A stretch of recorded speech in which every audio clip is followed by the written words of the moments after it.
Given that V equals to U minus GT, make G the subject of the formula. Solution.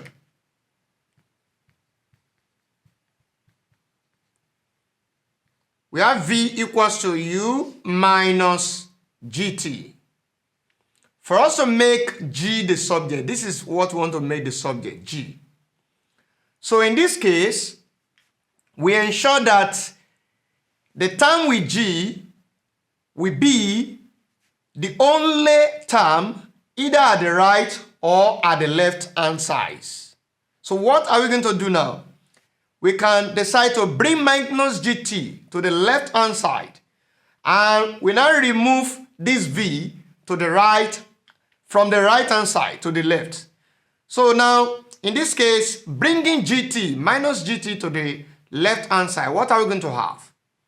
Minus GT to the left hand side, we have plus GT. So this is going to be GT equals to what? Now we are going to take V. We move V from the left now to the right. So this V is like plus V. So when this plus V is coming to the right, it becomes what? Minus V. Minus GT to the right, we have this to be positive GT.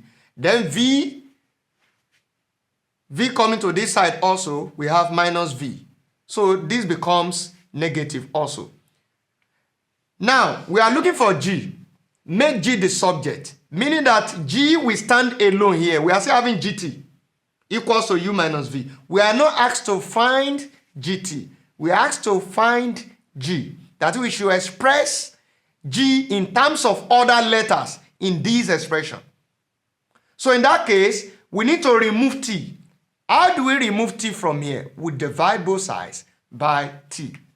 So dividing both sides by T, what do we have?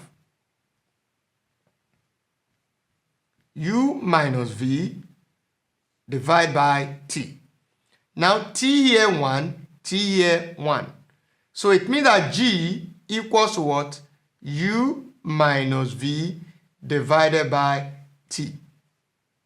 So we can see now that G is now expressed as a function of U, V, and T. That is the solution to the problem. Thank you.